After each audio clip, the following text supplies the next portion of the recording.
So before we start, let's say a few words of prayer. Father, we thank you. We give you glory. We thank you for Amen. the moment. We thank you for keeping us alive to be able to live to this moment. We thank you for your grace upon our life. We thank you for your mercy. Thank you for your love. And we pray that as we go into this meeting, your presence will be with us. You will give us the insightful knowledge to understand everything that will be taught today. Thank you, Lord, for answered prayer. In Jesus' mighty name, we have prayed. Amen. Yeah, I would like to, I wish I can introduce everyone in this room right now, but unfortunately, we have people. I won't be able to do that. And again, I would like to appreciate our presence here.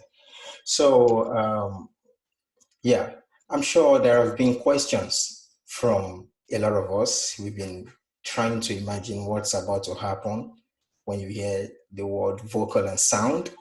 We try to understand what is it all about. Yeah. So in the next couple of weeks, I and my friends will be taking you along our journey to understand what sound, what it takes to sing, to understand the value of sound, understand the value of music in our day-to-day life. And therefore, I'm sure we have a couple of professionals around among us here in this room. I want to that long to understand more about the ministry, that strive to improve or to learn more value and to get more knowledge about singing. Please, I would appreciate if we can mute all our microphones. All right. So the understanding about performance, what it takes to perform, what are the things we need to understand, what are the things we need to know. There's been a lot of questions, and also I believe majority of the people in this room here, we are all musicians, and if there is none, I'm sure there is a purpose why we've decided to join this meeting, to add value to our life and to take our singing ability to another level. So in the next couple of weeks, we'll be doing a lot. We have our practical vocal sections to learn how to exercise. A lot of us have been singing for years. If I had a few numbers of us here, we've been into the ministry, singing, playing music for more than 10, 20 years. But the question is, are we actually doing it right? A couple of weeks ago, I was talking to one of my friends. He told me he's been rehearsing, but he keeps rehearsing the same thing. Now, we need to understand that there are informations. They said information is power. When we rehearse with the right information, with the right attitude, with the right available knowledge, we improve our abilities. So these are the things that I think we should know. And I said, we are on a journey. By God's grace, the Lord will help us with the limited time we have. And a brief insight of what to expect today. My brother, Mr. Shegun Alade, will be bringing us a lot of understanding and knowledge about the core value of music, how to interact with our audience, what are the things that our audience look for, the demand, the musical demand, and also the understanding about music ministry in general. So the next voice you'll be hearing now will be the voice of Mr. Shegun Alade. So let's welcome him into this forum. And before we start, I want us to prepare our questions. So because it's going to be insightful. Thank you so much for coming. Mr. Shegun, over to you, sir. Hi, everyone. Good morning, good afternoon, Good morning. evening, whichever part of the world you are in at the moment. It's quite an honor and a privilege to be here, joining these great people and having these great discussions as it affects the music ministry and perhaps the music industry. And I first and foremost must appreciate the host, Brother Leke Lawa. Thank you very much for the opportunity. Yeah, I count it a great privilege. Thank you very much. And I must also appreciate all the audience. It's good to be here to share knowledge and to rub minds with you, to take your questions and for us to share together. I first and foremost want to believe that I'm addressing you today from the perspective of church worship and church singing, because music is broad, and I believe this audience is particularly targeted to those of us in the church music and church worship setting. So I hope I'm right to assume that everybody participating here is in that setting, Oh, so sure, that sure, we can tailor our absolutely context right. towards that. Yeah, you're absolutely right. Oh, good, great. And can everybody hear me clearly? I hope I'm audible enough. Yeah, I can hear you, and there might. Yes, Yeah, I think we all can hear. I can hear you. Great, great. There is much to teach under this concept, but as much as possible, I'll try to touch on as much as I can within the limited time range we have. And while this is ongoing, you can prepare your questions. You can chat up your questions. You can chat directly with Braleke and put up your questions. So intermittently, there may be the need for us to speak, for us to hear back from you, and so that we can address some precise questions that bother your heart over the time of your involvement in church music and in church worship. And I will be today, because there's a lot to cover, so I will, in a short while, I will only be concentrating a little today within the time range we have on the spiritual angle and the physical perspective. So very briefly,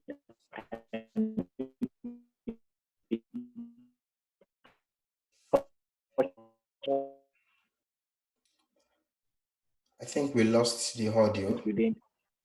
Hello? Okay, yeah, we can hear you now. We can hear you. Oh, okay. I'll be touching today briefly on two angles. One is the spiritual angle, and the second is the physical perspective of our worship and our singing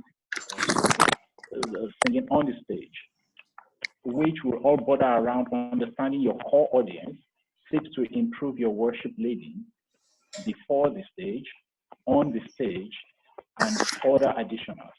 Then we'll conclude and hoping that I can do justice to that within the space of 20-25 minutes, and then we can now go to direct questions and answers. So I'll be starting with the first point I need to drive home. That's understanding your core audience.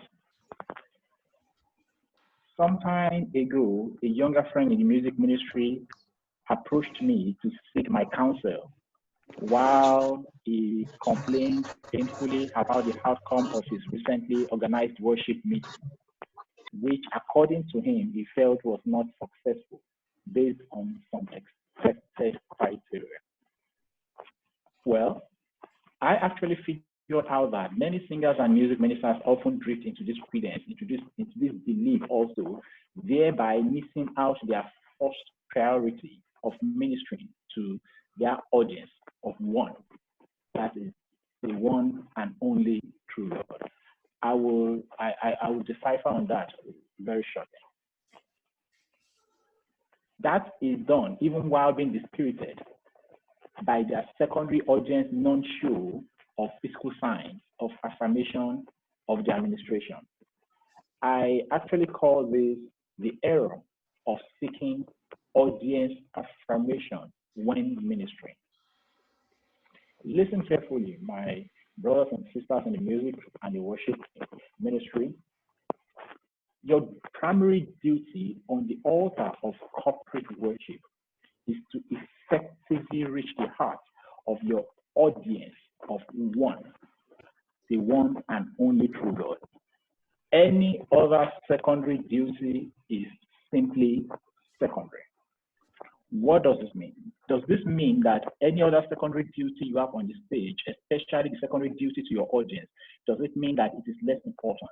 No, it is not that it is less important, but under whatever guise can you put your secondary duty above your primary duty?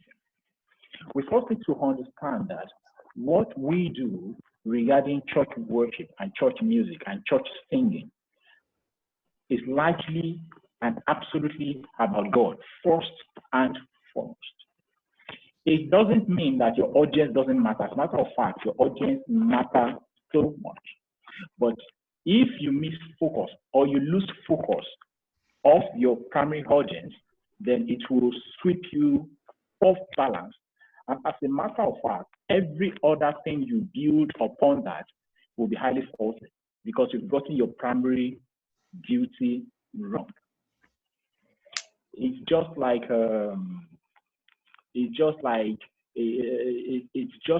having a car and trying to convert your car to an aeroplane. Yes, does that mean that cannot work? Oh, in the age of technology, that may work, but that is not the primary duty of that car. You would have missed its purpose if you purchase your car for an entirely different purpose, which is more or less secondary to you. So the point is, your worship may not have yet brought about the physical revival you long to see, but if only you remain steadfast on the altar of worship, it won't be long before your sound fills the atmosphere of the entire world. Hence, spending a considerable number of time in the secret place with this primary audience is critical to the fulfillment of the key purpose of your job on the stage. When we do not understand why we're on the stage in the first place and for who we're on the stage primarily in the first place, then we have gotten the whole purpose of our being on the stage totally wrong. That's starting from the spiritual angle. And now gradually moving to the physical angle of it. Like I clearly said, the primary audience is the one and only true God that you were created to worship. And your secondary duty is now to your physical audience. And your duty to your physical audience is equally as important because one of the reasons you have your audience is to lead them to having an encounter and an experience with God during our singing, during our song sessions, during our praise sessions, during our worship sessions, during our Thanksgiving sessions. So we move from there. So from there, I'll be moving, having that understanding clearly instilled in our hearts, then I'll be moving gradually to the physical part, which for now I'll talk about the tips to improve your worship leading. First tip here, you need to develop critically your music skills. Especially, this may be more relevant to singers than musicians, and you need to develop your music skills. If need be, you need to take music lessons on the piano, or on the guitar, or on the woodwind, or on the brass, or the horn. You need to. It helps you it helps you a whole lot to understand the nitty-gritty of music, how music interacts with each other, how chords interact with notes, how your velocity interacts with your tempo, how all of these things work together, because these are critical things. These are critical mistakes for most singers while on the stage. If need be, develop some musical lessons to the extent that you can take musical lessons. And the good thing is that you don't need to learn your instrument to the point of being a professional player on that instrument. It just should be able to give you sufficient technical knowledge of how notes, how chords, how dynamics of music interact and integrate with each other. It gives you an advantage when singing. When you understand, it makes it easier for, that's why when you see a singer that has good understanding of the musical instrument, at least, they almost always move at par with their keyboardist or the person giving them an accompaniment. It could be the guitarist. or the violinist because they understand the chord pattern. They understand the basic chord patterns. They understand how chord moves. They understand the progression. They understand the basic progression. They understand how things move. So it makes easy for creativity and create little opportunity for discord between the singers and the musicians because there is an accord. They understand each other to some extent. They understand the language they are speaking. Singing is actually not just about getting on stage and opening up my mouth and singing and because I feel I have a good voice or that I've been, I was born into a church choir. There are technicalities, there are parts, there are progressions, there are chords, it's like mathematics. It's like a formula.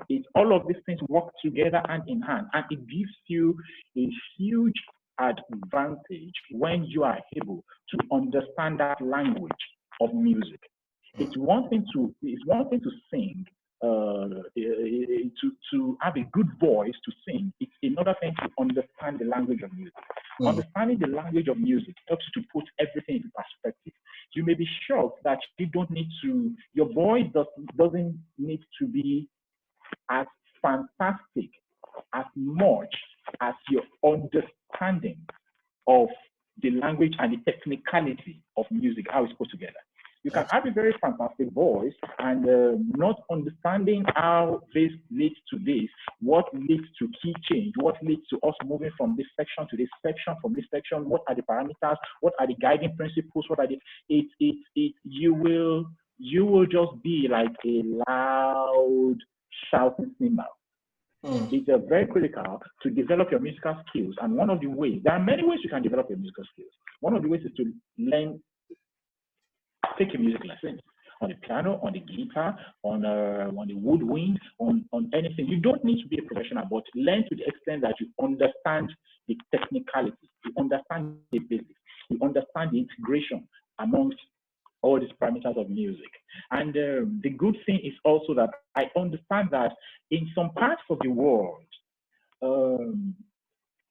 church music is not necessarily taken, in fact, as a matter of fact, in many parts of the world, it's not necessarily taken as a full-time job for some understandable reason, debatable though, it's not taken as a full-time job. So which means that most people on the altar, on the stage of music in our church settings, majority are largely engaged in other economic ventures, which makes it a little bit difficult for them to give sufficient time needed to sacrifice to develop their musical skills. Well, that is not the debate I'm bringing up here today. However right or wrong we think that will be. The thing is, in our age, in this current age, the internet has loaded us with abundance of resources that no one in a lifetime can exhaust. Absolutely. Is it from playing, from learning to play from scratch? There is so much material, both video, both audio, both written, a whole lot that can help you to learn it. And the good thing is also that with the advent of technology, many of these things have even been developed to an app, which makes it easy for you, even on the go, to have your phone. So people said, okay, fine, if it's just 10 minutes, 15 minutes, 20 minutes, 30 minutes, 1 hour in a day, I can devote to just learning something critical.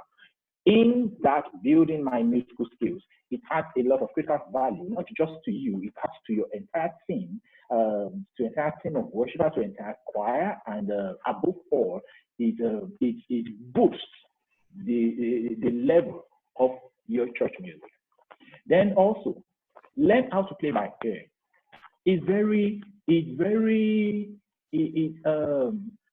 We've seen many singers where they are singing but they actually can't even hear what they are singing. When I mean hear, I'm not talking in terms of I'm not talking in terms of the sound volume or the sound system of the church now. Even as in singing, they can't even to what they are singing out of their head. That's why in some cases, even people with very good voices, you give them a dominant key. Just give them the bass or the key and ask them to sing. They're singing to tell something else, and they can hear this note, this key. Despite that they have good voices, despite the fact that they've been singing for years, they've been singing for decades, you give them that key, they still can. You need to learn to play by ear. You need to learn, and one of the ways to easily do that is that every single time, especially for those who have not mastered the art of playing of singing or playing by ear, is always identify your tonic. Always in your mind, always look for your do, do, do, do, do, do, do, do, do, do. Always, it could be a chord that has a combination of 6 notes, 8 notes that the keyboardist plays for you. Always digest it to look for the bass, to look for the tonic, and just look for where is my do, which is where my music pattern for that range begins from. So always learn to play by ear. And a lot of these things are done by listening. By listening, many a times we are more eager to sing than to listen to the things from our heart. Music does not start from the ear. Music actually starts from the heart. You put it together in your heart, and even though a major gateway to your heart is also your ear, but it is your heart that helps you to interpret and what comes through your lungs, what comes out of your mouth. Learn to play by ear, and a critical way to doing that is always ensuring you identify your tonic in any song, identify your bass, your do in any song. Then it helps a lot. Then develop a good sense of time and rhythm. There's so much you can do to develop your good. You can record ear. You need to record yourself. You need to always record yourself as much as possible.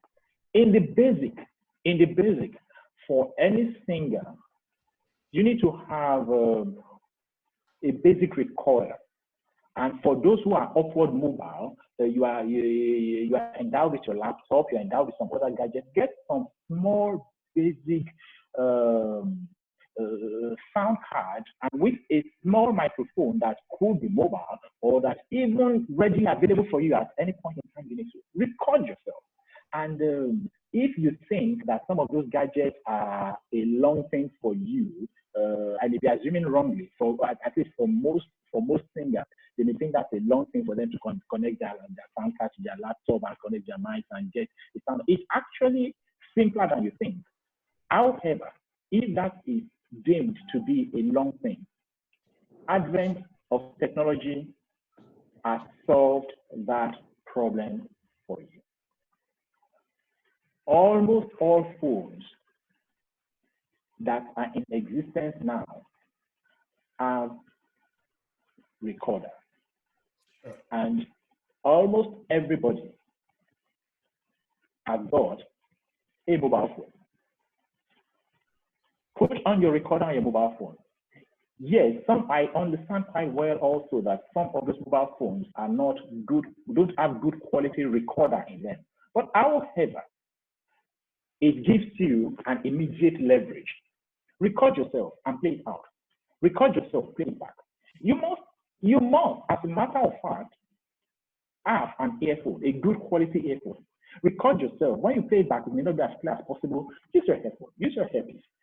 Put it there, record, hear yourself clearly well. It gives you an idea of what you are doing wrong. If you sound good to yourself, also play it to someone else, another musically oriented person. Play it to him or her. What do you think? Where do you think? What note do you think I eat wrong? And all of that. Develop your musical skills. It's non-negotiable. We cannot give God our best when we are not updating ourselves to be better on a daily basis. Get some of these gadgets that can help you. Let me quickly move. Another tip here I'll be mentioning is develop your heart of worship. The truth is, primarily, what we do on the stage is all about the worship of God. That is very primary to what we do.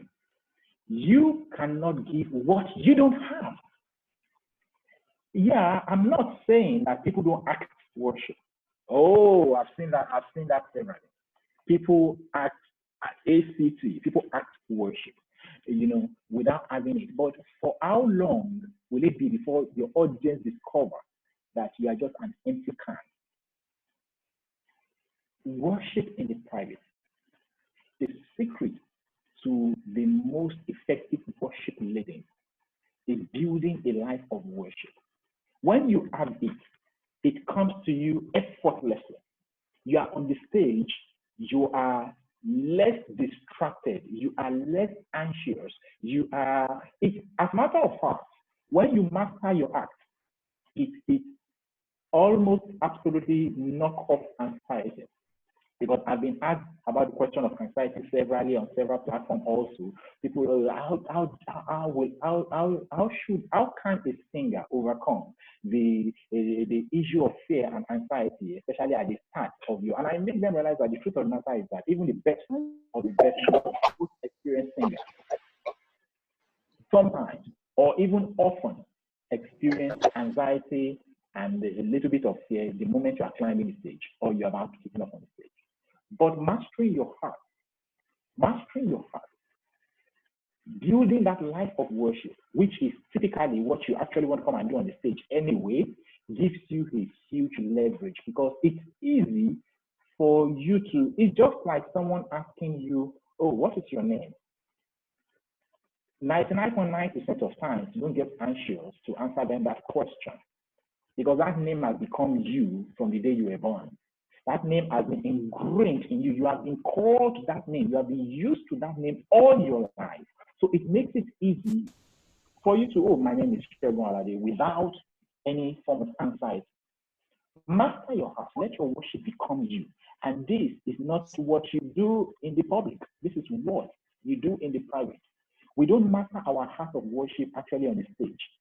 We master our heart of worship in our privacy, in the secret place with God. And also in developing your heart of worship, study under strong worship leaders. There are worship leaders and there are worship leaders. There are song leaders and there are song leaders.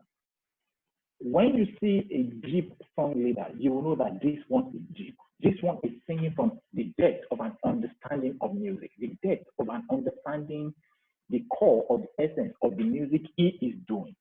But if he is singing, ministering from the depth of understanding the core purpose, having a relationship with that purpose, learn under strong worship leaders. There is this thing is contagious. When you rub minds more with people who are deep, before you know it, you too contact that depth. You keep longing more for. You keep longing to be as deep, and in the process of that, you get to discover a lot of secrets, how they build themselves in their privacy, in the secret place, and then also start faithfully on the worship team. This one also is non-negotiable. I have seen people in my decades of worship leading. I have seen people who would rather not do anything other than just to hold the mic in the front. Start faithfully on the worship team. You don't have to be leading the song before you build your musical skills and develop your heart of worship. I'll give you an example. There was a choir I once partnered with some years ago. For some program, and there was this singular brother. This brother never led worship in that church. This brother never he has never been at the forefront. He is just always what we call the backup singer.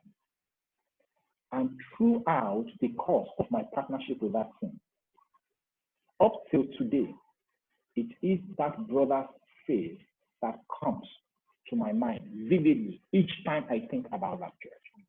And you know why? This brother has a He asked a cloud, even though they never gave him a chance to lead. His cloud, his confidence on the back of mic, his horror, his expression illuminated the entire stage. The nature of his smile, of his posture while singing was highly contagious to the extent that no song leader in that church wanted to lead a song, wanted to lead any session without having that brother on the back of him.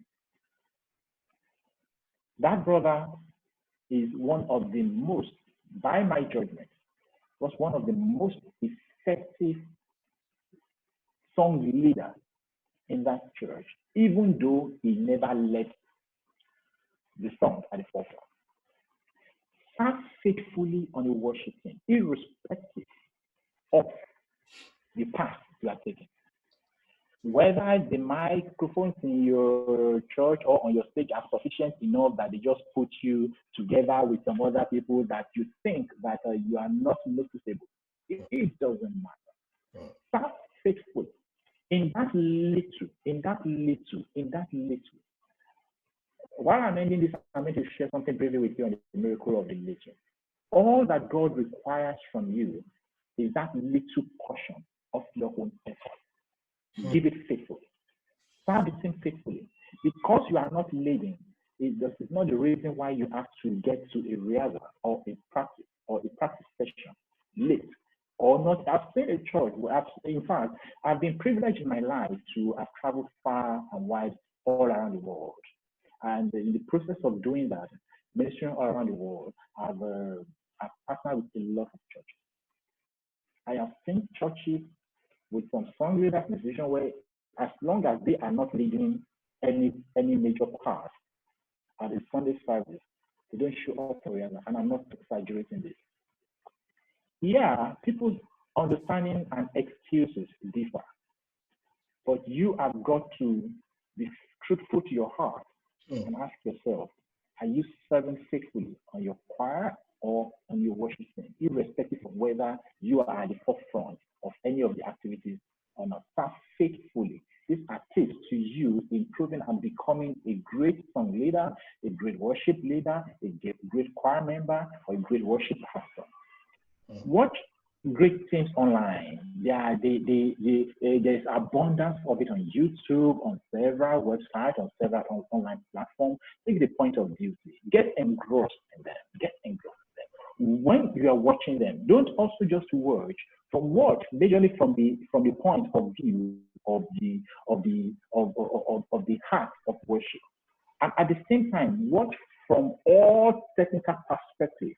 Watch from the stage aesthetics to the stage movement to the audience, to your relations with the audience, to the lighting, to the placement, to the aesthetics, to the placement of musical instruments, to the placement of the choir, to the standing posture of the singers, and all of that. Let everything be an eagle eye. Ask or develop an eagle eye when you're watching all of this. Watch this. There's always something to learn. It's not about mimicking somebody. It's not about mimicking another choir, or it's not about trying to be like another choir. It's about learning all the good you can learn that can make you better for yourself as a song leader, as a worship leader, and also for your church worship experience altogether. Then read great books on song leading, on stage aesthetics, on worship leading. You need to do that. I understand that we are in the age of a very busy world. We are in a very busy world that we are almost doing everything as a microwave, and we hardly have time but at the palm of your hand, that's the good thing. You're in your car, your driver is there, you're in the car with your driver, driving you for about an hour, 30 minutes, or 2 hours, or thereabout. That is a great quality time you can spend. And the good thing is that all of these things are on the palm of your hand, on your phone. They are there on your phone, internet. Some of them you can load. Sorry to cut you short, Mr. Segun. Yeah, this meeting might go off in the next 5 minutes, so I will restart the meeting. So I will employ us to join again. So, okay. go ahead, sir. All right. Let me try to speed up also, because I can see that the time is fast spent. Yeah. Also develop, and above all, that's in your tips to improve your worship leading. Also develop your leadership skills. And this particularly, first point in doing that, love your team and your people genuinely. Whether you are the team lead or the team member or the choir member or the song leader, it doesn't matter. This particularly speaks to team leaders, to choir leaders, to song leaders. Love your team genuinely. In all honesty, your team is as good as your weakest link. And a whole lot of time, the weak links are covered when a team is bonded. It is usually a tough call. I have seen this happen in several choirs around the world. People just come to the choir meeting. People just come to the song rehearsal meeting, all because it has become almost like a ritual. It has become like well, it's a duty. Let me just come there. Let me just so that they won't say I'm not there. And their hearts are not bonded. People are not working in concert. Yes, they come, they sing together. Sometimes they sing powerfully, they sing wonderfully, and they do things. They even minister powerfully in church, but the bonding is not there. So they are not in one accord in spirit. You need to love your team entirely. We need to love the team beyond the level that, okay, we are just here to sing or to react. So let's do our job and we move on. Let's do the job. No, it's not actually just a job. Remember, I believe I'm speaking to a targeted audience for church music and church singing, church song leading, and church worship. That's why I'm putting it this way. It's not just a job that we're coming together to do. We need to love our team genuinely, and the team needs to see that truly we care for their concerns. It doesn't have to be that we are solving all of their problems, but they need to know that we are emotionally there beyond just having interest in them, to just come to the choir rehearsal, to just sing, to just learn, and to just move on. Then secondly, we need to be faithful with whatever little opportunities we have. The day you are asked to be a backup singer for a particular session, do it with your all. Give it your all. Give it everything as if your life depends on it. Rehearse that your part as if your life depended on it. Be faithful with whatever little opportunity, little or large opportunity God opens up for you. When you are faithful in the little, I have seen this practically happen severally in my life and the lives of the music teams I've partnered with. When you are faithful in the little, God opens up greater doors for you. God opens up great opportunities and greater stuff. And He lifts you from one stage to the other, from one level to the other, opens up more stages for you to be able to be a blessing to the body of Christ. And also, in developing your leadership skill, you need to learn to be a constructive member of the team. Because somebody jumped the key, it's not the reason for you to walk off the stage or off the rehearsal. I have seen this happen severally. I have seen a keyboardist stopped playing literally because the singer went off. Okay, I'll get back to that again later. That will take you nowhere. That only makes you a nuisance to the entire team. Because somebody makes a mistake, yeah, there's a time for correcting it, but we need to learn to do that in a very constructive way, that the person we are trying to correct, make amends, gets the message in love, and is able to get the message very clearly. And also develop a relationship with your pastor.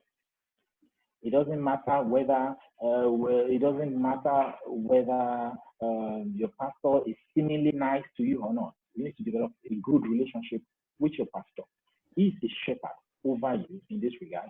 And I'm saying many of these points I'm raising here are based on what I have seen and my life experiences in the music ministry over the decades. At least for the past 25 years of my life, I have been an altar boy, and I've been an altar boy critically to every hand of the church music almost all my life. And above all, in that stage, develop your relationship with God. You achieve this by spending more time in the secret place with God. All right. You So, need Mr. to Shegun, upload. Okay. yeah, Mr. Shegun, I think we should be rounding up now because I know there are a lot of questions. Okay. So, a lot of questions. Okay. Yeah. Okay. Let me just quickly move very fast so that I can try to cover this in the next 5 minutes if I may. Okay. And okay, I'm going to rush. I'll do less of explanation. Before the stage, now that's another point I need to arrive at. Before the stage, ways to prepare for a great performance. I'm going to jump quite a couple of points I would have loved to discuss. Ensure you have a good night's sleep. It's very critical. You need your energy, you need your strength from within. Then get hydrated, stay hydrated, watch what you eat, protect and pamper your voice. No shouting, manage your voice, manage the way you speak with people, manage the way you eat helps to preserve and protect your voice. Make sure you learn your lyrics very well. Nothing looks more unprofessional than a singer with a lyric sheet or a singer that can't even remember their own song. Learn and learn your lyrics. Practice, and thank God in this age of good multimedia, many church stages now have the monitor, the multimedia monitor for their singers. Even at that, depend less or depend not at all on your multimedia in terms of your learning your music. Practice performing as much as possible. Your song, sing it over and over beyond rehearsal after rehearsal. Let the song become you. By the time you get to the stage, you have less headache in delivering it. Practice your stage posture and positioning. There's a lot for me to say on that, but I'll have to keep that for the purpose of time. Then on the stage, sing with emotion. Music stirs up a lot of emotion easily and quickly and can make for a magic moment. You need to express what you are singing. You need to stir up emotion. You need to show the audience that the song is you. You are the song. The ministration is you. You are the ministration. Yes, I'm not saying act worship. I'm saying imbibe the habit, the attitude of making your song emotional to you. When it is, it makes for a better delivery. Know your audience quite well, their culture, their pattern, especially for those who minister from stage to stage, from different platforms, across different countries, across different opportunities. Always attempt to know your audience very well so that you understand, you're able to relate better with them. If you know their culture, you understand their pattern, their belief system, their church beliefs, their situation, their mode of worship, it helps you a great deal to be able to communicate better with your audience. Get physical on stage, but meaningfully, not unnecessarily jumping around on stage, but get physical on stage. Also focus on moving in a way that complements the song tempo. Express your songs emotionally. And very quickly, extra pointer, the musician's reaction to singers' error on stage. Please, my brothers, my sister musicians, you are not God, neither are you perfect. No matter how good you are musically. Yes, most musicians are far better musically than their singers. However, when I was growing up in the as an altar boy, one of the choir I love, one of the thing I love, or in fact I grew up with musically, was called Integrity Music. I want to believe every one of us should know what integrity music was all about, what integrity music was. In as much as I know some people of this age may not even have an idea of integrity music. But then, integrity. So while leading choir, then right from a very tender age, even right from my primary school period, I was interpreting each time I pick the score sheet. That's the original score sheet of integrity music. After their concert, they released the book of the score sheet of all their songs. And when I need to teach the choir and I need to score the song right from the original sheet, let me shock you. Many of you may have also experienced this. You'll be shocked that there are many things I transcribed out of the original sheet. There are many wrong notes from the live CD recording. And I'm telling you this for a fact. Meaning that the original composition, even on stage, integrity music made mistakes. But nobody knew it. It was, as a matter of fact, for most people who are not friendly with scoring music sheets, that mistake that was produced by a seed in the CD on the live concert is what many people eventually learned as the correct and the original all through their lives. Yeah. Whereas it was a mistake. So it's on that stage during that live concert. Did anybody ever? I've seen that happen to Alvin Slaughter. I've seen that happen on Alvin Slaughter's note. I've seen it happen to John Wayne's note on stage. And these are the people that we respect so much. So, my brother musician, your reaction to singer's error on stage as to your negative reaction, your expression of your face, even if you don't jump off the keyboard, the expression of your face, the squeezing of your face, the audience is saying it is not necessary, it's not needed. As a matter of fact, smile lovingly, smile in a worshipful way when such is made. Then after the audience, you can go and carry your cane and start flogging the person if you must. But on the stage, cover the shame of everybody. It's very critical. Then my key paradox for singers now. Sorry, I'm sorry not investing in it. Then there's this my key paradox for most singers. Sorry, my key is F sharp. The moment you have to lead anything, you have to be on something. No, keyboard is C sharp. Who told you it is your key? Thank you. Sorry, it is not your key. Who deceived? Yes, you may be more relaxed on some keys for a lot of songs, but keys are not determined by humans. Keys are determined by a range of many things. It's determined by the velocity of the song, it's determined by the type of songs, by the pitch of the song, by the texture of the song, by the range of the song, even sometimes by the environment, by the aesthetic environment.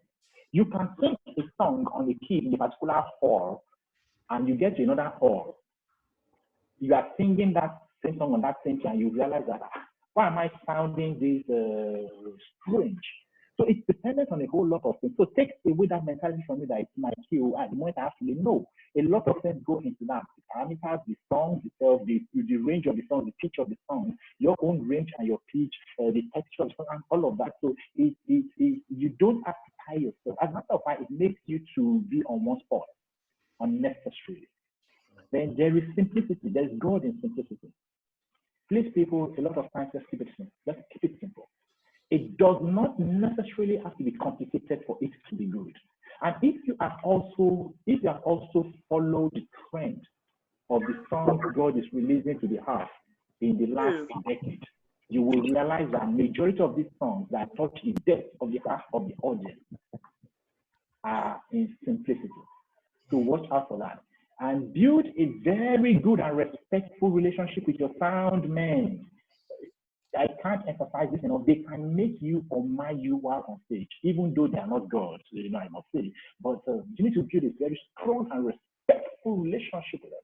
A lot of times I've seen that issue among all over the world, not even particular to any particular part of the world, all over the world. That unnecessary turbulence, unnecessary issue between the soundmen and the music people, the soundmen and the singer, the soundmen and the soundmen and the musician. It is not needed. You create an unnecessary chaos. But yes, I know that soundmen can be very difficult. And it's the same with some musicians and that stuff. It can be unnecessarily difficult, unnecessarily impatient, and all of that. Build a very strong and respectful relationship with your soundmen, for them to grow together with you. Let God be the focus. And above it, listen to this critically. Keep producing. Keep creating context and content for people to encounter you. Have that money that you go to the studio, you're able to afford the studio recording, you're able to do that before you put your songs out there to bless the body of Christ. I have partnered with several music ministers that some of their hit songs were recorded 3 years after the songs were released, or like they are just a voice recording, and somebody just put it on Facebook or on YouTube and on a particular platform, and it became a strong thing of worship across the whole world. So keep producing. Your worship may not have yet brought about the physical revival you long to see, but if you remain steadfast on the altar of worship, it won't be long before your sound fills the atmosphere. Your relevance in life, in whichever part of life, be it in the music ministry, in the profession, in the singing ministry, is highly synonymous to the efficacy of your continuous productivity. For productivity is the channel through which God makes you a generational blessing. Yeah. If fruitful and multiply and fill the earth. In conclusion, there's this miracle of the little. The miracle of the little activated when you let go of it and you have little in your hand. It's full of use. You think the little still, you think you are not as good as singer A or as singer B or as sister B or as brother A or as musician A. God does not need all of that. That's your little. Bring it with all of your heart, with all of good character. Have you ever wondered why Jesus always asks for the little? There lies therein an eternal principle. God does not always choose the most accomplished or most skillful people or who are most ready or most skilled. Jesus asked for the little donkey. He asked for the little bread and fish. He asked for the little donation. Same was the scriptural story of Moses, Gideon, Joshua, David, Esther, and a host of others. When God called them, they all told God that, sorry, I have nothing, or it is just this small thing, this little in my hand, all of them. And these were men that God used to shake their generation. Little wonder, many people never achieve great things in ministry or in life because of their disinclination to the little they thought they have, the little they ought to have long brought to the table of use. If you are holding onto your mustard seed, it will certainly die. That little skill, that little effort, that little character adds great zeal and great effort to your music thing. Bring that your little to the table with a full heart of faithfulness and stewardship, and you will be amazed at how far God can take you, even in your own small corner. Thank you very much. Thank you. I apologize that we couldn't keep to time that much, but I had to jump a whole lot of critical points, but for the sake of our time. Yeah, thank you very much. Thank you very much. Yeah, and I hope we still have more sections with you in the future. So before I throw out the question, I want you to elaborate more and to emphasize on some of the points that you've said earlier. Yeah, because by God's grace, have been in music for a couple of years now, and I've encountered many scenarios with church choir, church singers. So now tell us, at what point can a backup singer graduate to a lead singer? Minding that, we have this understanding that I've been backing up all this while. I've been backing up for years. I've not been given any lead song to lead. Now, I understand that there are professional backups. Like you said, you need to understand your limit and understand your core value, where you are positioned. I have been in a choir that we have a brother in the choir, then all it does, I usually share this with my choir every time, is to introduce a song. Nobody does it better. His introduction alone is ministering to the whole church. Anytime this brother is not in church and we don't have anyone to introduce the song, you feel like even the music is empty. There's no amount of rehearsal, no amount of preparation we must have done. So he understands that is his own ministry in the team and is effectively running alongside it. So I want you to elaborate more on this. At what point can a backup singer confidently become a lead singer and start taking probably a solo performance? Okay, very fantastic questions. I've encountered this question. As a matter of fact, I've not encountered it only as a question. I have encountered it as an issue. Yeah. I've encountered it as a problem in some choirs that I had to help them solve and had to help change a lot of orientation. Like you rightly said, the truth of the matter is that everybody has an office. Let me give you a shocker. In my local church, in my local church, yeah, when I'm not traveling, when I'm just home, when I'm not ministering all around, I don't do much of leading at all, either with my instrument or with the voice. I actually do. And yet here I am leading on many stages all around the world. We need to understand that there's a time for everything. 1, 2, there's a calling for everything. Not that even sometimes when I am called to lead, I turn it down. And I'm saying like, you know what, let me be here as what you readily call a backup or a guide musician, or just a huntsman, or just even a lot of times that happens. So at what point do you translate? The first thing is that don't if you are not faithful in that which you are doing, nobody will give you a higher responsibility. Even when they give you a higher responsibility, they are destroying you. It, however, does not mean that you stay monotonous on one angle permanently. You need to show capacity. When people need to trust you with more responsibility, people are naturally scared that this person I'm giving this responsibility, can he or she deliver? Can he or she show capacity? That is why in my earlier message, I mentioned that every little opportunity that God gives you, do it faithfully. It may be in a home fellowship. It may be at a riaza that you are called to come and lead a worship session. And in your own heart, in your own mind, your target is the stage praise session. No, you've already gotten your opportunity. Yes, deliver, and deliver over time. Let me tell you something. If you don't give value, nobody should believe in you.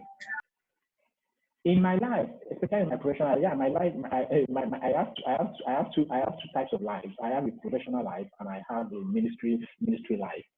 In my professional life, when in those days, I've had many, even in ministry life, I've had many denials. I've had many situations where people turned me down. You know what? You just keep building value in your small corner. Keep delivering in your small corner. Those people who you think refused to give you a lead position will beg you for a lead position sometimes. It's not as a thing of insult to them. It's as a thing of a natural fact that when you build capacity and you show the capacity, in every little opportunity you have, show it. In fact, they don't even need to call you at level to come and lead worship. Just tell you, why don't you whisper to your choir master, to your choir leader, to your song leader, one leader, oh, since they're going to be having about 5, 10, 20, or 15 minutes or 30 minutes prayer, worship, praise together at the real. Okay, you know what? God laid some things in my heart. Let me lead the choir in worship at this real. Let me lead the choir. And you know what that also does for you? It owns your skill. At your house fellowship, some countries have what they call house fellowship or home fellowship unit, different little small units, a smaller units of their church that happens in various homes, in various places. Volunteer to leave them there. It owns your skill, it builds your capacity, it builds your integrity, it builds people's trust in you little by little. People are able to invite me to international stage today, not because I was chasing international stage. It is simply because in my little corner, I was persistent, I was consistent, I was delivering. And this did not happen, it happened over several years. However, while you are working on this strategy to be able to graduate from one point, purportedly graduate, I didn't use the word, purportedly graduate from a backup singer, because trust me, backup singers are in a lot of situations more powerful, more useful, sorry to use that word, it's not a competitive thing, more powerful, more value adding than even the lead singer. Thank you, sir. If you can be a critical blessing, I mentioned earlier in my speech about the choir that a brother that never led his son. Till today, only that picture of the brother still comes to my house. I don't know if that is clear enough. Okay, thank you, sir. So to buttress on what you've said so far, you know, I used to say this to my singers, and especially most people that I've had encounter with that. For you to successfully be a lead singer, you must be a successful backup singer. And what are the responsibility of the backup singer? Holding your notes, and you can comfortably, if you are given any notes to sing, you can comfortably sing it without going off tone, without singing on the different key. If you are a successful backup singer, then you are gradually approaching. And preparing yourself to be a lead singer, like you rightly said, it's really not about the lead singer. It's really not about, because even the lead singer depends on the backup singer to hold the music tight. So, Exactly. and is another level when you are leading. It requires another level of understanding and knowledge to take it. Exactly. So Exactly. I don't want to spend much time on that before we open the door to our audience. Now, I need it because in this group right now, we have a lot of church singers, music directors, choir masters. And I Yes. want you to emphasize briefly in 1 minute the importance of auditioning, because most Mm. people believe since church music is a voluntary thing. So I've practically experienced it, that when you talk about auditioning, people blow me about why. I want to use my talent for God. I want to give God the best, and you are telling me I have to do this. Minding that, even in the book of Psalm, the king asked the people to get them a skillful musician, anointed and filled with the Spirit of God. So there is a place of skills. But I needed to emphasize more on the auditioning part. A very, very great question, and it's a little bit of a dicey question in some situations. In many other situations, it's a pretty straightforward, pretty straightforward question and pretty straightforward answer. Yeah, and I'm going to quickly speak on both sides. In depending on, because my natural answer will be, why does your employer, even in the corporate world, why do they call you for interview? Why did they just bring you straight and come and take the job? That would have been my natural response to that kind of question. But in church music, there are peculiarities, especially for a small and a growing church. They may not have that luxury to be able to be. In fact, as a matter of fact, in their entire church congregation, if they conduct audition for their entire church congregation, they may not even find one person that will score 5%. Yeah. So there are peculiarities.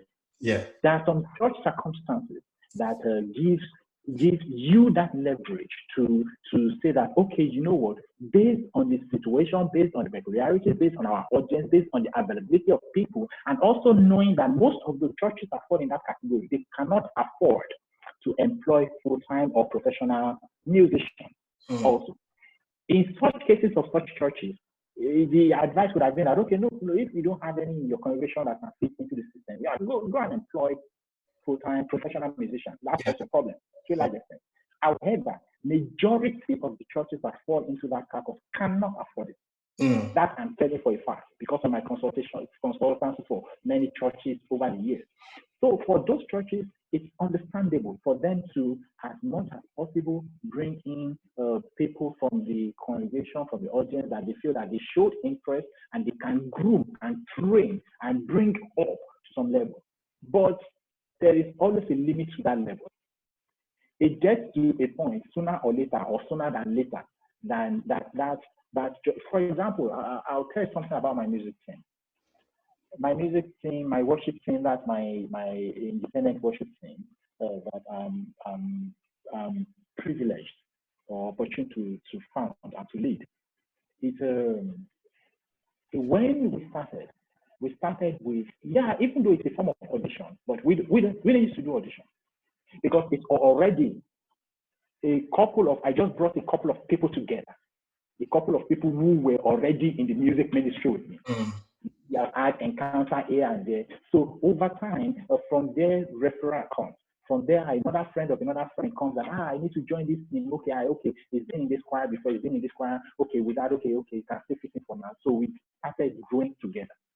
But it got to a point, up to now, even me as a team lead, I cannot bring anybody to the team. That standard was created. Our director of music has that sole responsibility. It brings in audition, we advertise, and we don't even tell mouth to mouth. We advertise it openly online. That okay, it's not even a thing of okay because okay, I know this person sings. Come on, no, it's a choice that I'm not referring anybody. Come and do the audition. Yeah, we have a strong criteria. Does it mean that there are no dangers in audition? Oh, there are lots of dangers in audition. A lot of dangers, but at the same time, does it also mean that there are no dangers in bringing people, just bringing everyone on stage? A massive danger is also in that because a lot eventually constitutes a nuisance for the growth of the choir and the team. I have seen that happen. But however, I have also seen situations where some directors of music, choir leaders, song leaders manage that relationship to the extent they grew with those people. Some of them grew musically in a fantastic way. Some of them grew to the extent that they were not very fantastic musically eventually, but they grew to become great support staff in the choir. So, but the difference was that they had to be made to understand. Even on my team, I had a huge lot of people on the backstage that started with us. Yeah, they have an idea of music, but they are, as a matter of fact, they are more important than me. Because they make these things work. They provide the logistics, they provide the finances, they provide everything that makes this thing work.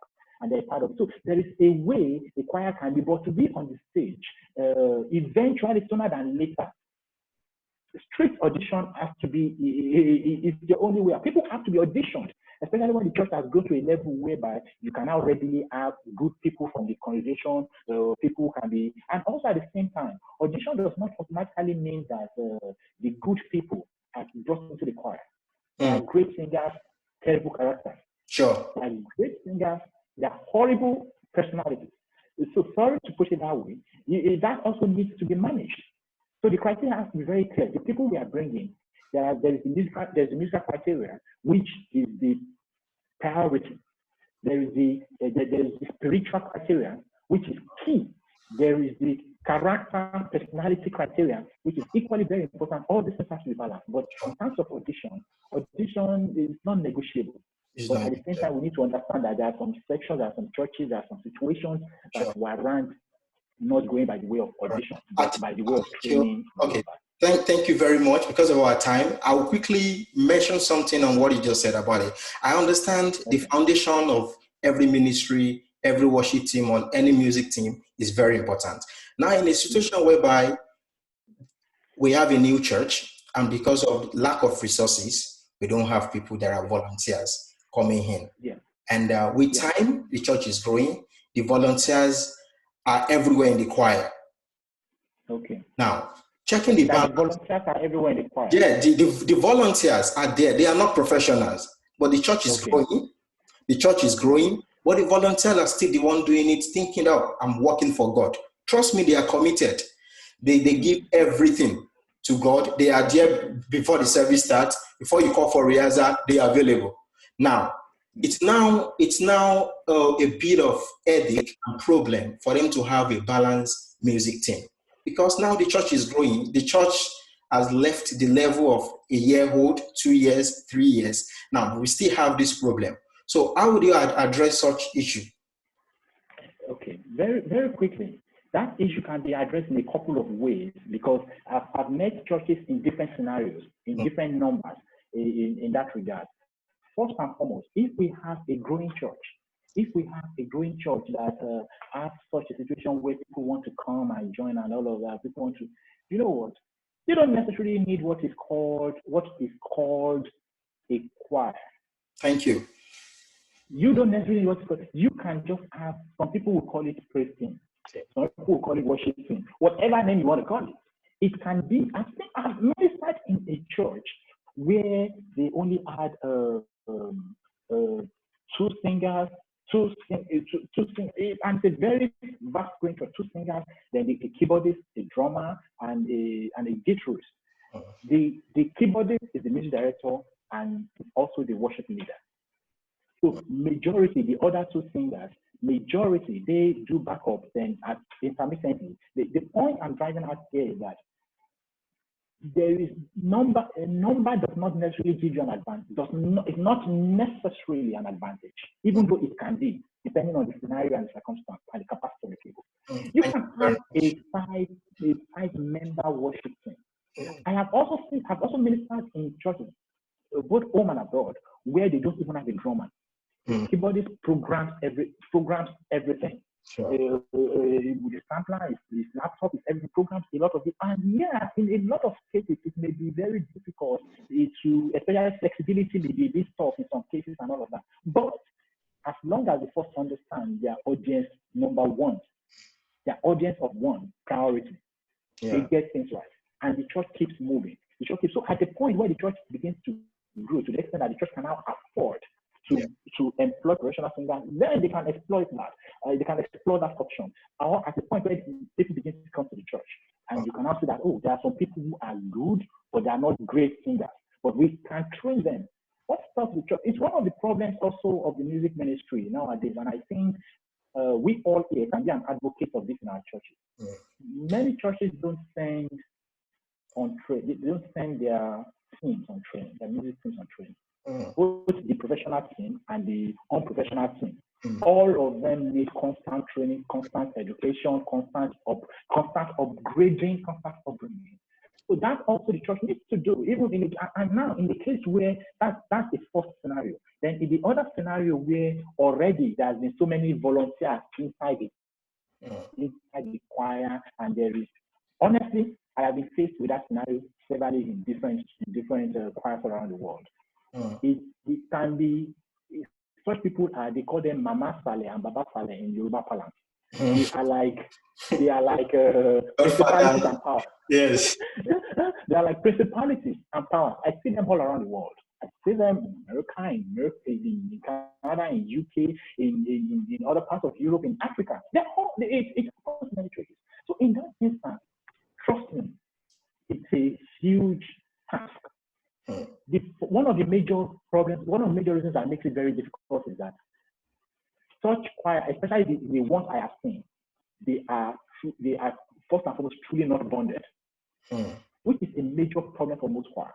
Most choirs just come to do this thing as a job, even though they are not being, even in choirs that are not being paid for it. They just come and say, you know what, is my duty, family choir is a responsibility, I'm a church worker, I must be there, I must be there. They just come and just do. There is no that.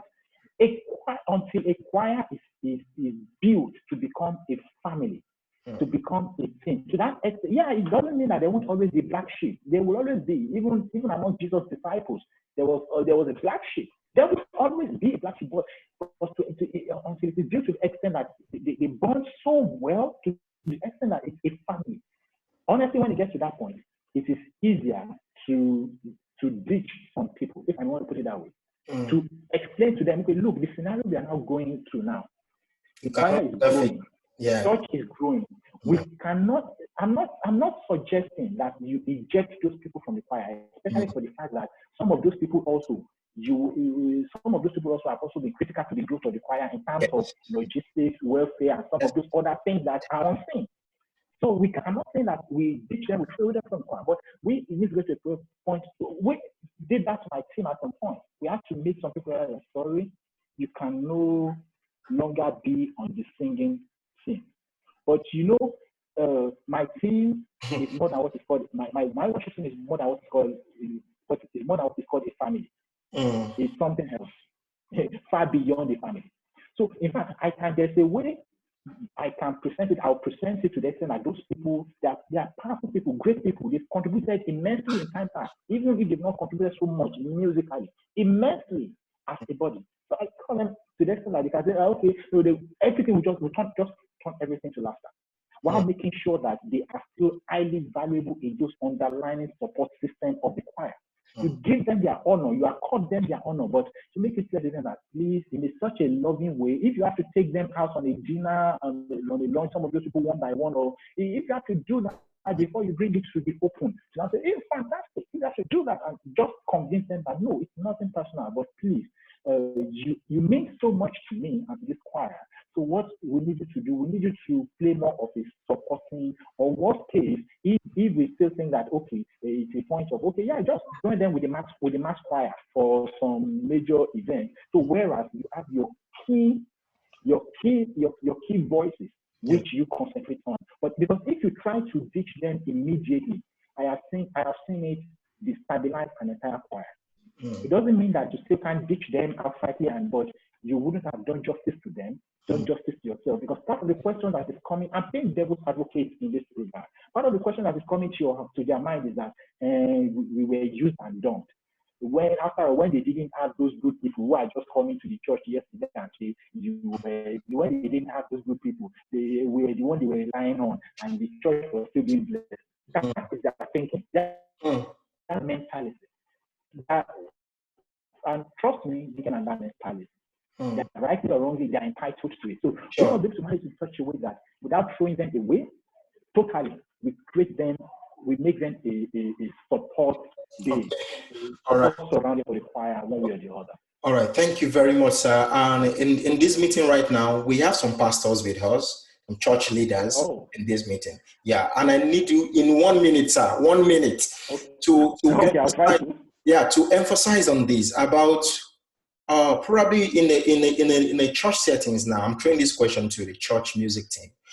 We have some professionals, like a professional doctor, bringing to lead the choir team or the worship team. You understand? There is a language. Because this person is successful as an accountant, successful as in different field entirely.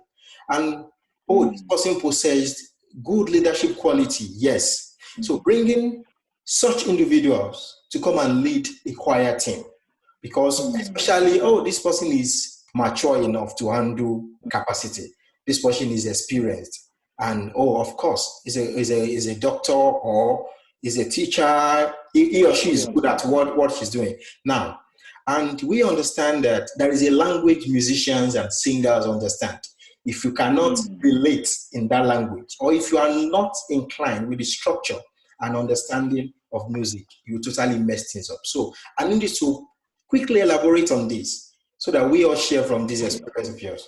All right, very, very quickly. This is not peculiar to the music alone. I know, but I'm directing this to music. No, yeah. I know. No, I'm relating it to also the sound and the media and the multimedia. Yes. I have seen this happen severally.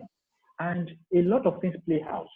In all fairness to the pastors, and in all fairness to the players, to the participants in that ministry, in that particular ministry, it's a dicey situation in some cases. In some cases, it's not a dicey situation. In many cases, it's just a case of trust. It's a case of trust and mistrust between the pastors and the anglers of the music. In some cases, it's a case of entitlement, giving some lay leaders, let me use that word, some lay leaders in the church, some position of this. Trust me, sir. I am addressing pastors now with all due respect. In as much as leadership quality is very, very key. It's just like saying that. Let me bring somebody, a fantastic leader with great qualities of leader. Went to Harvard, went to London Business School, went to the Rosemont School in Toronto, went to all business schools, because this guy is good. He has run businesses successfully. He has shown capacity, great human leadership, and all of that. And so because of that, I'm now bringing into command in a nation. As a nation, I'm now bringing into command the a minister of health. And whereas this was an accountant, or a minister of the point is that it's not as if he cannot lead that thing. It will be less effective in the medium run and in the long run. So it is left to the pastors to now decide and say that, okay, between the pros and the cons, which one do I want? These people do not understand the language. I have seen life in the church that I once partnered with. They use such a similar scenario to edge their sound and multimedia join together. So they brought somebody from the church who they feel that this is mature, this elderly is successful, come and edit that. The sound guys sabotage the guy to the extent that they didn't to tell the guy to run away.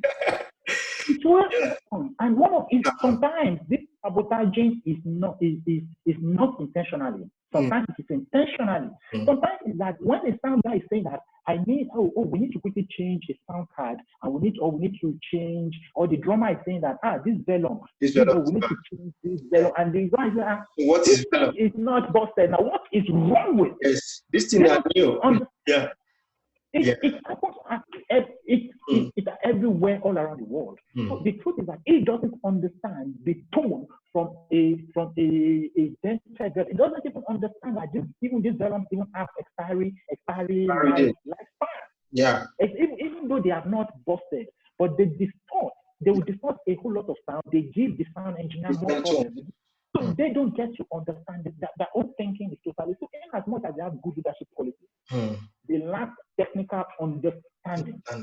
Even when you explain to them, they are still trying to understand that technicality from a layman's point of view. Yeah, in a few, and I must also confess also that there have been few instances, I've seen few instances where such people they became positive force in that choir, because the moment they're just open, they're able to draw the finance needed to say that, okay, you know what, this are these boys asking for this thing for their own private pocket? No, they're not asking for it for their own private use.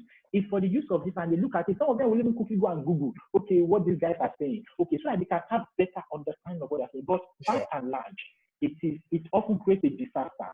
Sorry to say, Pastor, it always creates a disaster most of the time, because the people, these leaders, are not technically inclined, and they are the ones. The problem is now even that these leaders are now related directly to the higher authority, to the senior pastors regarding this.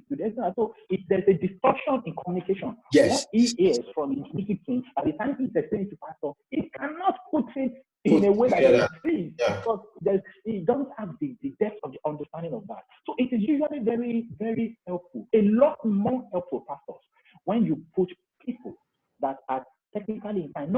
I'm not saying professional. They don't have to be professional, but they are technically inclined to some extent in that field, in the sound, in the music, otherwise you create a chaos for yourself. And part of the problem is also that many pastors don't even understand the clearly defined goal they want from their music team. So in some of those cases, it's very easy for them to just put anybody, okay, you know what, just give. But in a case where you can never see this happen in the church where the senior pastor or the head pastor is musically inclined. It will never happen. It will never put somebody. I'm telling you for a fact. Yeah. I've seen those churches. It will never put somebody, no matter how great your leader, they will look for someone else who has leadership skill, even if his leadership skill is not as good as yours, but is technically inclined. Absolutely. They will train the person in leadership, in pastoral meeting, in pastoral training, and all of that, and bring them up. Sure, thank you. The choice is yours. It has a lot of disadvantages, and the choir cannot grow to some level when you create such a scenario. There will always be discord. Yeah, thank you very much, sir. Thank you very much for this explanation. And to our church leaders, pastors that is listening, I think this is more an insight for us to understand that there is a need for professionalism in every areas of the church. Absolutely. Today we are focusing on the choir, at the worship team, and maybe if we don't have the financial capacity to put up a structure to have the best team, or at least you can consult professional to put up a choir structure. I realize for any music team to function well, you need to get a good structure. Firstly, you put up a good structure. If there is no structure, even if you have the best singer, the best musician on ground, they will still mess it up. So you get a good structure on ground, get professional advice on every areas of leadership in the church. So we will throw up the question open now. I'm sure we have a lot of questions, and please, we can type in our question. We can type our question to the chat section. We'll be taking only 3 questions. So while we are waiting for the questions, let's enjoy this music at the background while we are waiting for the questions, please. Oh, from beginning to the end, there's no place for argument. You are God, you are God. Say you are the living God. You are God. Hey, from beginning to the end, there's no place for argument. Oh, you are. Please, let's keep the question coming. We'll be rounding up in the next couple of minutes. And thank you very much for our time and everything.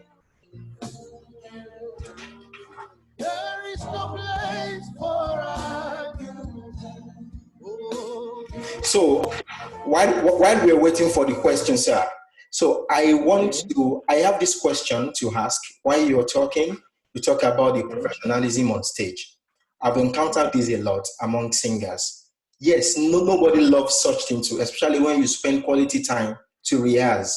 You've invested a lot of time, sacrifice. You've done your syncopations, your arrangements, everything on point, and all of a sudden, someone maybe this always happens to probably tenor singers. You just hear one hard note, or the lead singer misses his lines, and the keyboardist plays something else, and you get this reaction. That reaction alone can destabilize everybody on the stage, can destabilize even your audience and yourself. And it will be so noticeable to an extent that people will notice that, oh, there is a mistake over there. They've made a mistake. And you mostly get some of these reactions among musicians. I have seen a scenario whereby the drummer left the drum and stood up and walked out of the auditorium because probably the ons guy missed their lines, or the bassist played the wrong note at the wrong time. So how do we manage this? How do we manage this? How to turn our mistake to a professional flaw that everybody will smile on it on the stage? Fantastic. Thank you very much. And the truth of the matter is that mistakes are not mistakes until you define it as mistakes, especially in things of creative art, of which music belongs.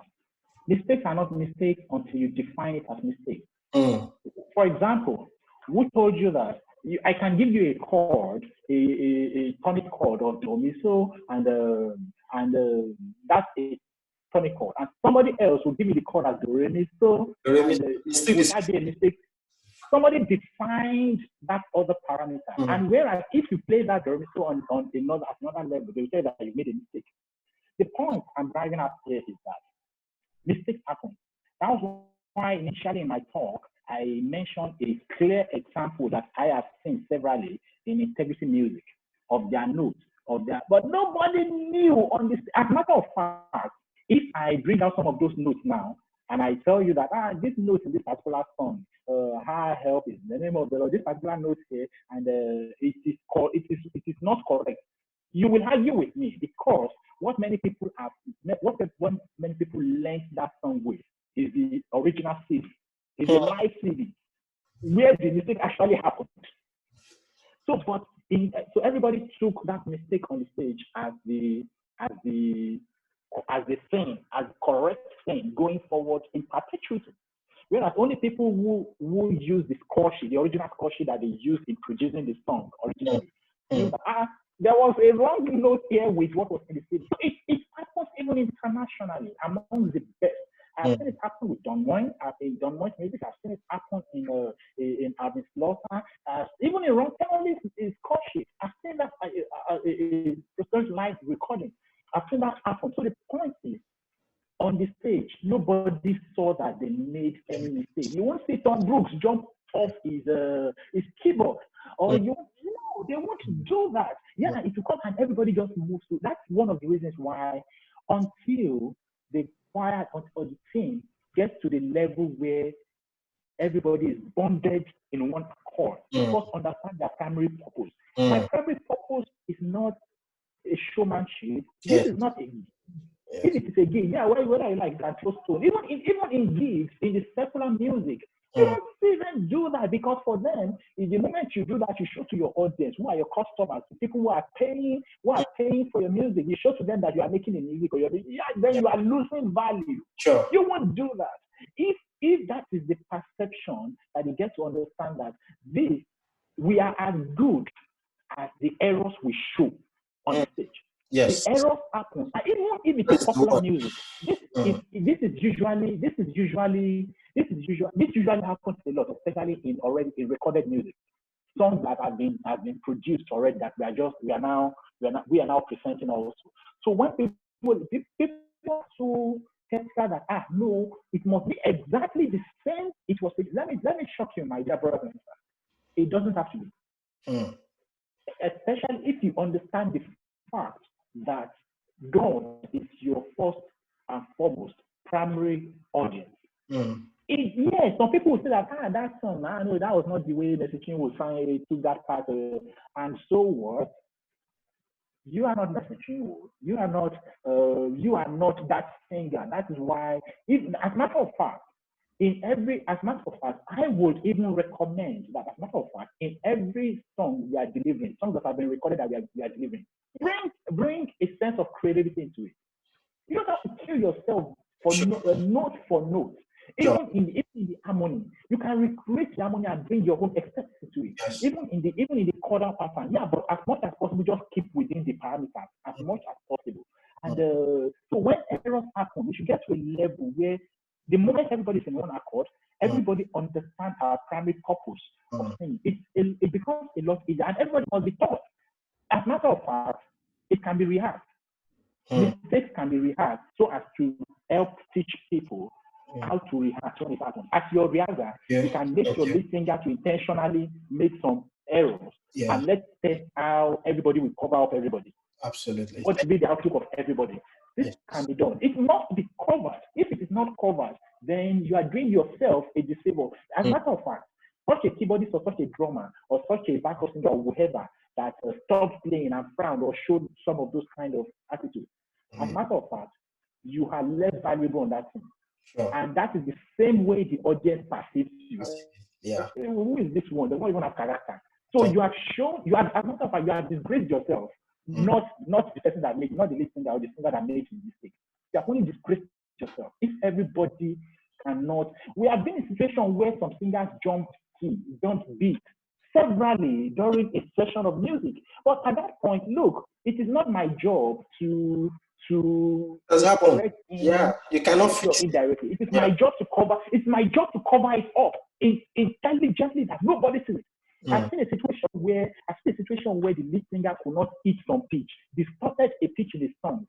As a horn man, instantly, professionally, I filled up that place that people, okay, even though that feeling was not in the original song, something had to be done for everybody to cover everybody's shame. So after the whole music, after the service, after anything, we can come together and lash each other. And even when you are lashing each other, sorry, you are equally not God. Let's correct in such a way that even the person likely already knows that he or she did a mistake already. So now trying to start in because of that mistake, that's not good. It's not that, okay, let's quickly rehearse that part again, or let's learn it again at next rehearsal and let's see what happens. Is it that we move the key, or is it that we change the key? Is it that all of that? All of that does not build character in the person. So the person that does that is the one disgracing himself for himself, not the person that made it. Okay, so thank you very much. 3 things I picked from that is brokenness. As a member of the worship team, you need to be broken. And beyond the skill, those are the criteria of auditioning as well. It's really not about the skills you possess, the brokenness, your skills, and every other attribute. Thank you so much. So we have a question here from Mrs. Kazim Bakari. The question says, how do you successfully build a choir to become a team/family? Tips to achieving this. Okay, I'm going to rush this also. There's no single answer to this question because it constitutes, there's a whole lot involved in that. And it also has to do with a lot of the background of the individual people involved, with the background of the people, with the understanding of people, the maturity of the people, the level of maturity of the people you have. Because you can make all the good efforts in building the choir and the singular efforts of some people in that choir. Their intention is just to destroy that choir. So, however, one of the major things that you need to focus on to do that is you need to focus on caring for the people beyond just demanding for music performance from them. That is one of the magic ones. Trust me, I've been involved with so many choir on consultancy level and on concert level, partnership level. This is one of the critical things that differentiate the choir that becomes a bonded team than the choir that is just a singing choir. You need to care for them to this. And how do you do this caring? You know, it's not this has a lot to do more with the leaders in the choir, with the sectional leaders in the choir, depending on how large the choir is.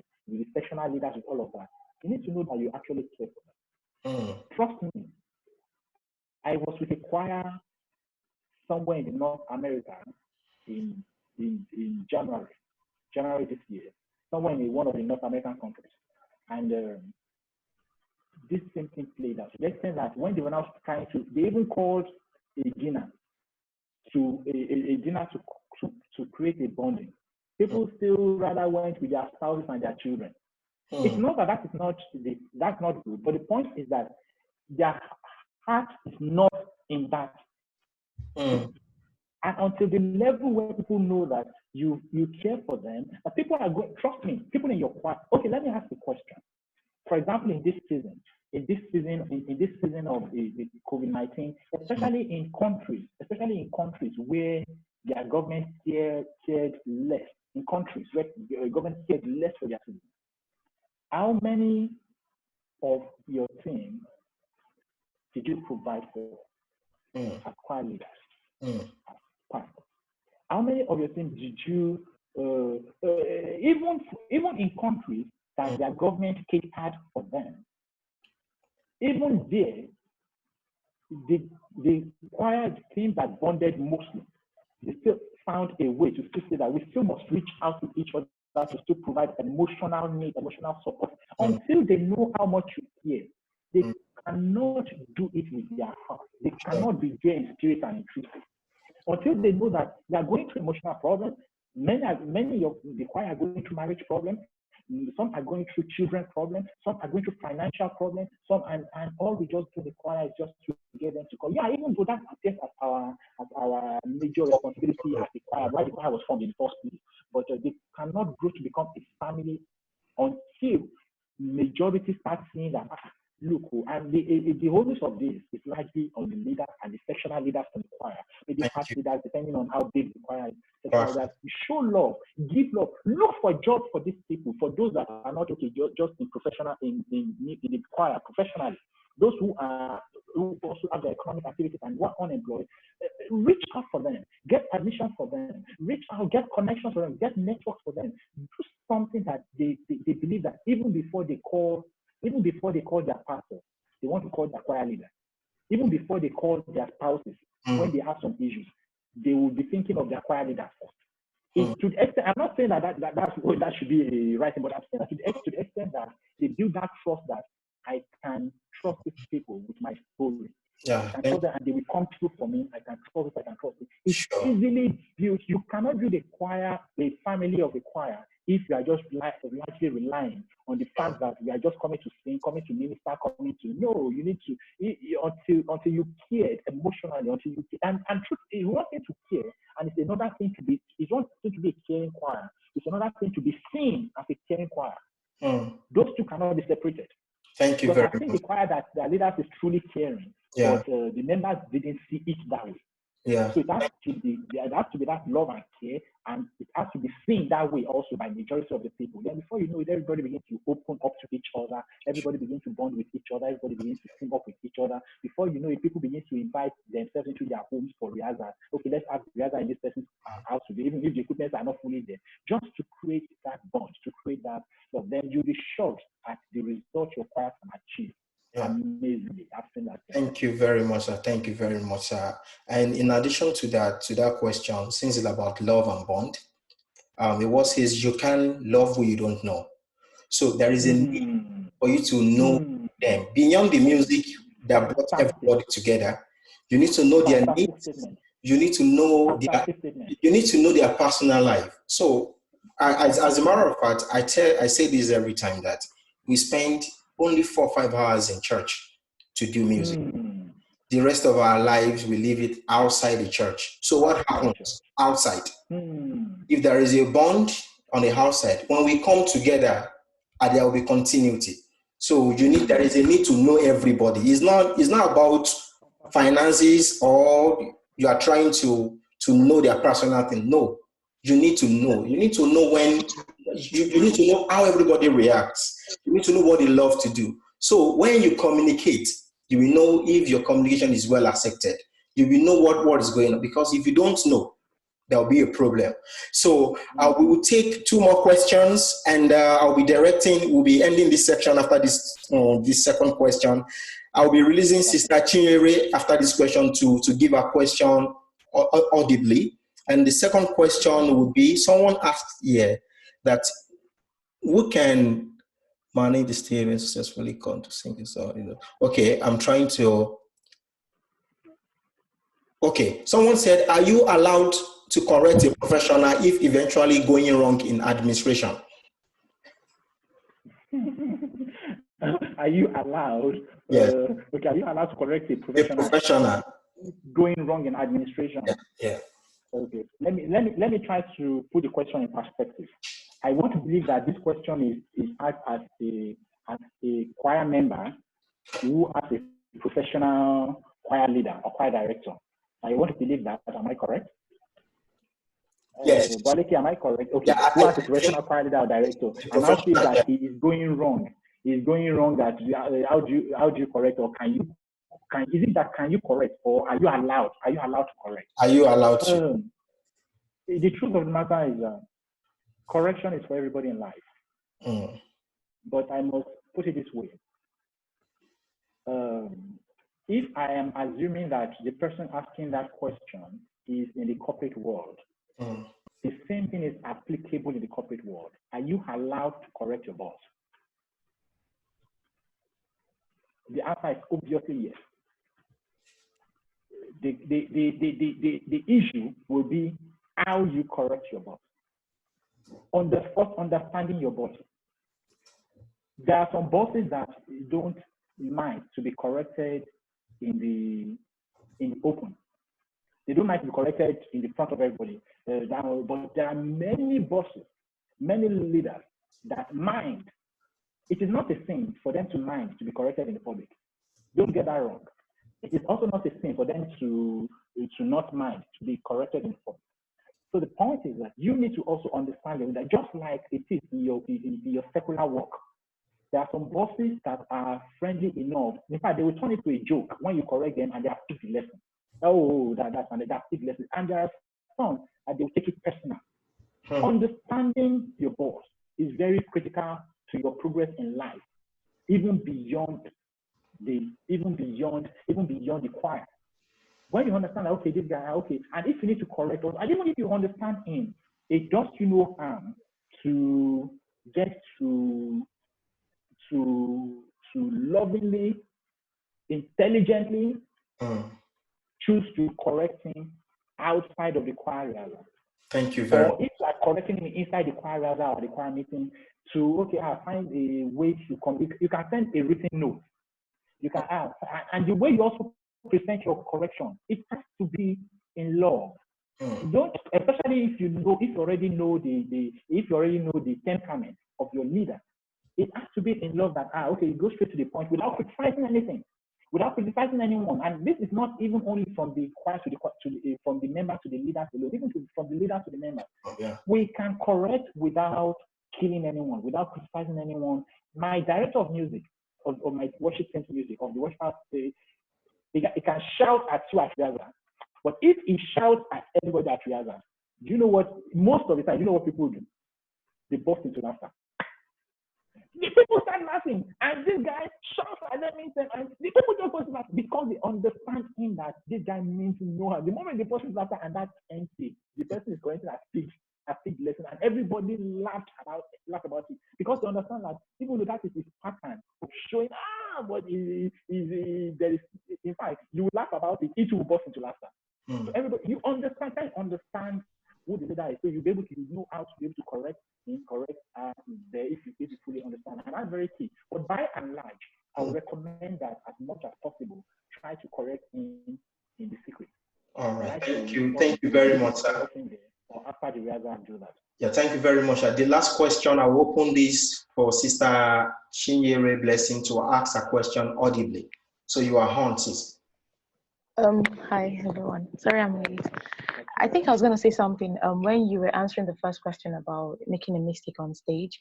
I think it's high time we as worship worshippers or worship leaders or ministers, I don't know how we call us, to realize that worship is not just about we singing slow songs to God or praising God in church. Because some of them will say, no, I don't like the way you took that pitch. It's not really about us. It begins and ends with God. If God does not really care if, how did I sing my song today? It's about the heart. And at the end of the day, it's also about worship. Can be the way when you're eating, when you're going about your lives. You should understand that it's not always about us. Because what happens in church, I don't like the way you're taking this song. I don't like it. It's not about who says, it's about you. You don't understand that this is for God. Whether we sing right, or it's good to at least know your lyrics and all that. But even if it doesn't come out right, to you it doesn't come out right. But this is for God. So when we embrace that thought, like this is not for me, my purpose is not just to come to church, sing, and hey, God, today I did it. It's all about God. So when we have that notion, and how can we have that notion if you're not close to God? So they just feel, I need to rehearse my song. How about your relationship with God? How about going back to say, God, let me have this oneness with you. Let me know you more. If we get close to God, not just by saying, yes, I'm close to God, but in spirit and in truth, when you come to church to sing, there'll be harmony, there'll be love, because you've already, the background job, the foundation has been on check. You've treated the foundation, So if you don't have that knowledge in your head, when they come to church, even if Pastor Braleke is doing his own right, this brother is doing, if there's one sister in church that is not even in line with what God says, trust me, there will always be disorderliness. It won't work right. So it's just all about each member knowing their place. Yeah, thank you very much, please. Yeah, and we're going to say something on that.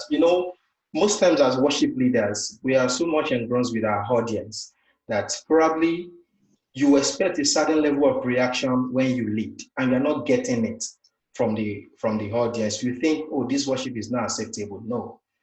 See, in the first place, you are singing to God. Though it is your responsibility to lead the people to God's presence, it's not your responsibility to open their heart to God. As a matter of fact, while you're singing live, your own responsibility is that you are worshiping to God. In as much as you are leading the congregation. Leading the congregation, either they are sitting down, either it's acceptable to them, it's none of your business. It is their case with God. The core responsibility is you singing your heart to God. If they accept it, fine. If there are some of them that does not accept it, glory be to God. So don't let us, basically many times we think, oh, people are sitting down while I'm worshiping. Does it mean that they are not into the music? Or does it mean that God is not accepting this worship? No. The truth of the matter is you are every man for himself when it comes to worship. You are worshiping God, and it is well. So I think we've done justice today, and especially I want to thank Mr. Segun Alade for coming through, for everything you've said. And by God's grace, this meeting was recorded. I'll be sending it on my IG page for anyone that wants to watch it over again. It will be live on my IG page. So you can follow me on Instagram, Adeleke_loves on Instagram. And also, I want to prepare our mind. This seminar is happening for 4 weeks, 4 good weeks, every Saturday. Unfortunately, we've exceeded our time today. I know we can go on and on till 7 p.m. right now, because personally I'm enjoying it and I've learned a lot so far. So next week we'll be having a practical section. We'll be having a vocal coach. Next week. We'll be having a practical question. So I would suggest next week we all use our headphone, because we'll be doing some exercises together, how to rehearse some things. A lot of us want to rehearse. You've been hearing rehearsals. Singers should rehearse. It's really not about listening to songs is part of rehearsals. But there are some basic tools. There are warm-up exercises. There are some things that we should know. There are some gadgets that would help. There are applications that can enhance our singing abilities. So next week we'll be talking more on this. And the practical exercise will be very, very intense. And I want us to get our mind ready, prepared. Thank you very much for this. I appreciate everyone for coming through. And I hope we've learned one or two things. And the most important thing is to extend this knowledge we've learned to our daily life, to our church, share it with our friends, because I called this revelation many years ago that in as much as we are doing church music, mostly is voluntary, but I strive to give God the best. So I'm ready to go any length. I'm ready to learn anything. I'm ready to do anything for God because He deserves the best and He deserves excellence in our daily life worship. Thank you very much for joining this week. Thank you so much and have a wonderful weekend. Thank you so much. Have a good day, everyone. So the meeting would end now. Join us next week.